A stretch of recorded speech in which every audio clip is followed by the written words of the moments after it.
guys, you might remember I unboxed this last Thursday, which is nearly a week ago.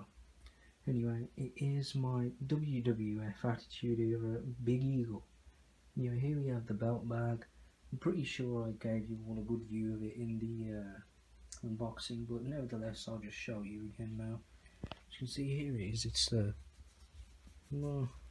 like kind of printed on or something. I don't know how you describe it, but yeah, these bags were grey. Flipping the bag over, same basic deal, with a zip. As you can see there, pretty standard. I presume you've all seen this sort of stuff before. But yeah, moving that to the side, here we have the Big Eagle. Now then, on camera it looks really nice. I think this was one of the issues I had whilst unboxing it. I was viewing it through the camera.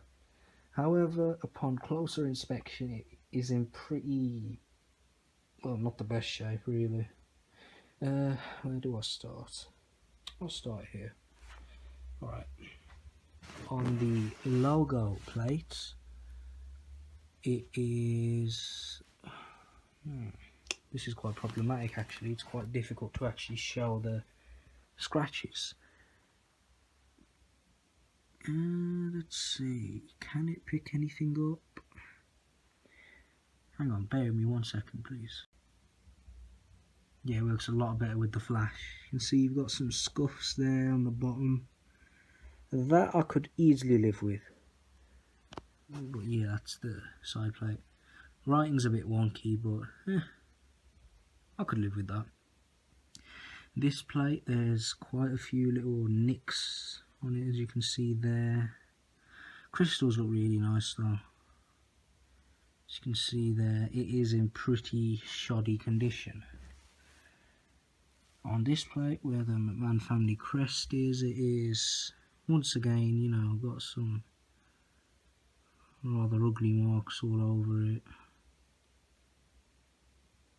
So yeah, McMahon family crest does look nice. Although it would be nice if it was like the WWE version where the back was white and the lines were red, but oh well.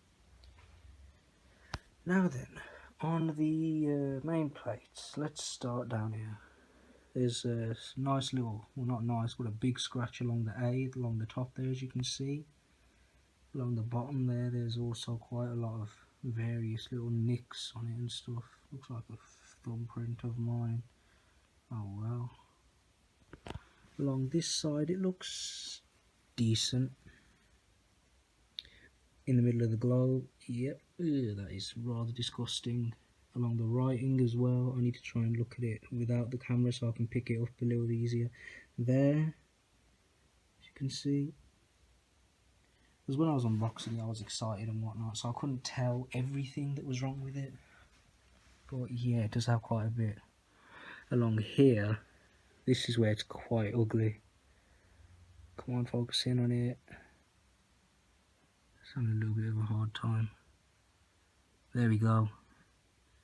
See it like around the crystal and in this general area it is pretty messed up. You've got some more scratches there on the wings. There, that's a good angle of it there on the sidebar area. I did do this white. I used one of those paint markers and it looks nice. Yeah. This side plate. This has a pretty ugly looking chunk missing. They were not chunk, but like a big couple scratches. There's quite a lot there as well, as you can see. Crystals are probably the only good thing. If you're wondering why this section is actually silver, that was me. I was just doing a little bit of experimenting and I thought maybe I could fix this myself.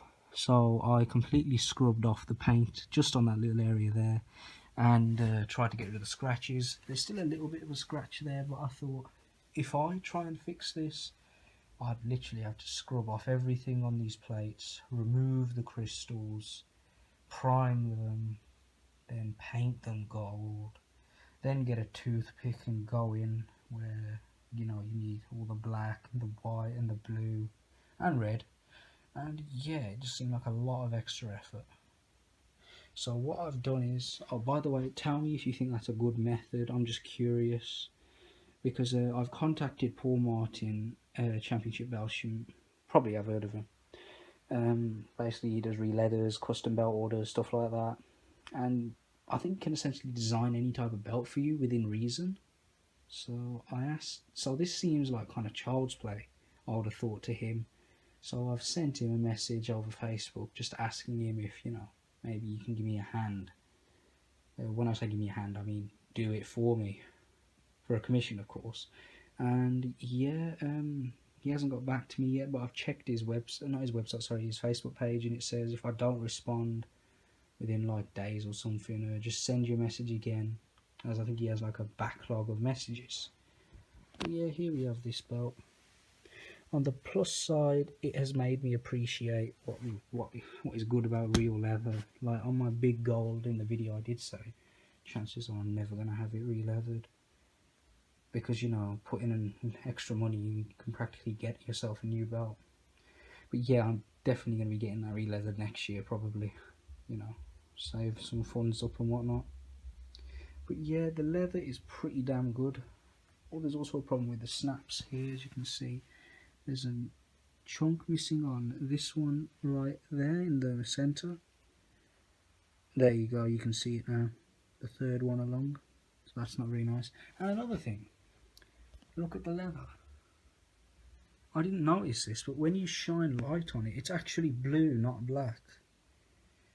I would have preferred it to be black personally. I mean, the block logo, WWF logo, the Big Eagle looked absolutely fantastic, but as this is the scratch logo version, I think black suits it better.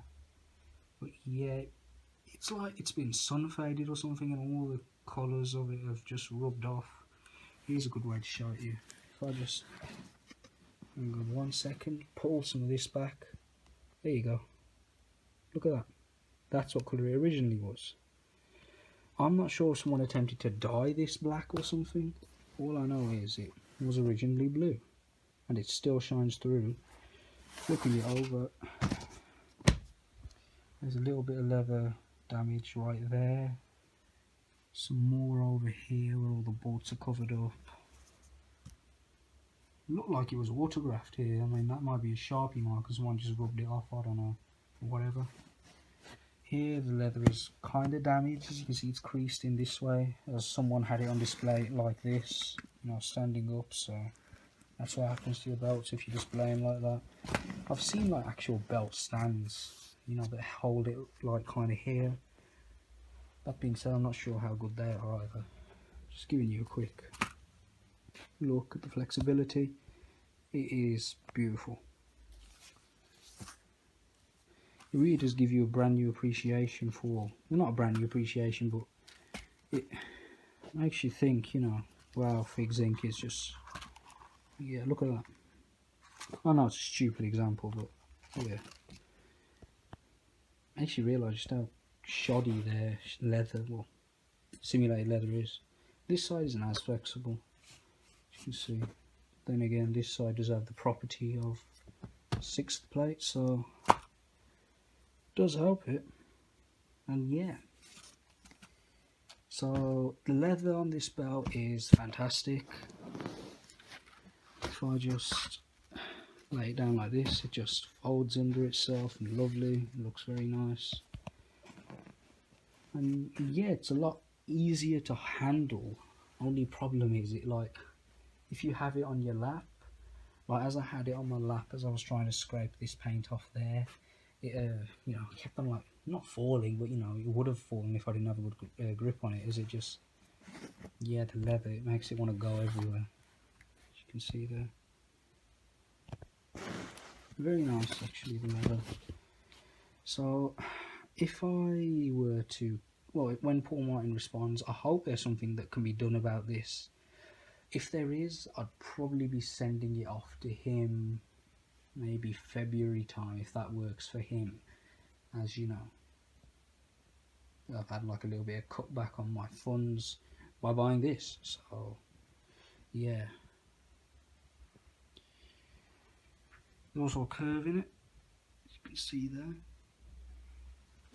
So hopefully, if he can help me, then hopefully he can just use the same stones again, you know, maybe pop them out, replace, and then put them back in, you know, after the plates have been painted and whatnot and made to look brand new.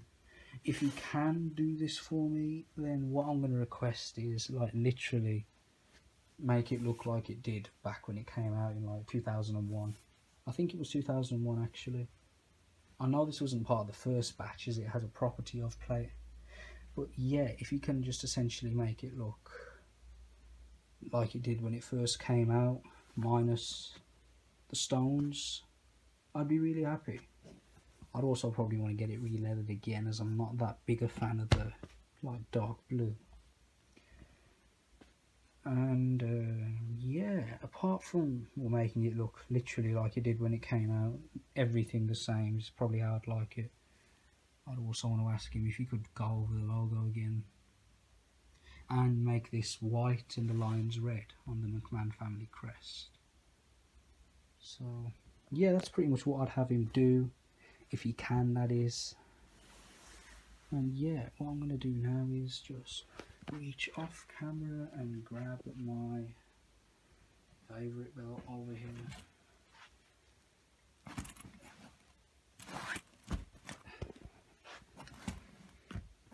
That is my big gold. As you can see, there are the two together.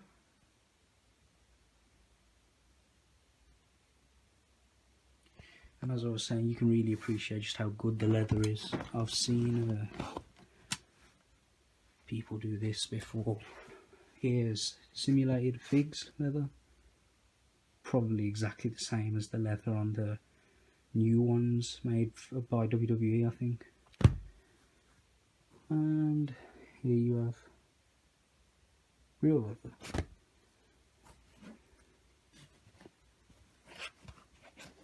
Well, yeah, they can both do that. That wasn't the best example. But yeah, if I just... This one you can fold in on itself like that.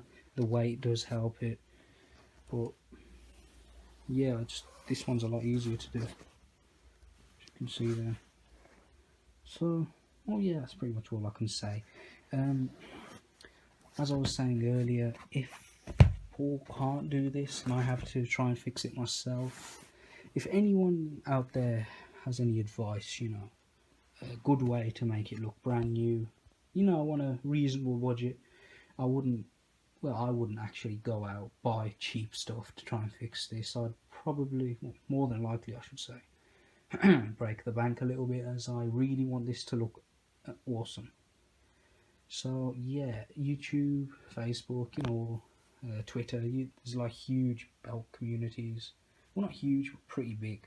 So if anyone would be willing to give me any form of advice, I'd be very appreciative. As I've seen one person on Facebook, I believe his name is Brian Santella, and he is a belt maker, I think. Or I don't know if he just does a little bit of it on the side, has an other job, I don't know. But he actually took a pretty damaged WWF scratch logo Intercontinental. You know, it looked similar to mine, you know, kind of shoddy and whatnot. And basically, I think he scraped the paint off, primed it with something, and it looked like a dull brass, similar to like what the Jack specific belts used to look like for the action figures. And it looked like really plain. But then after that, he added like a bunch of other layers of paint and stuff and made it look brand spanking new, and it was gorgeous. I'd ask him and get, you know, a estimate. Only thing is, he's in New York, so I'm going to get killed with the income tax and whatnot. So I'd probably rather keep it in the UK with Paul Mine. But once again, if anyone has any advice, I'd be greatly appreciative. Thank you all for watching, guys. Also, big thanks to anyone that subscribed. I've got over 200 now. Thank you very much. Goodbye. Take care.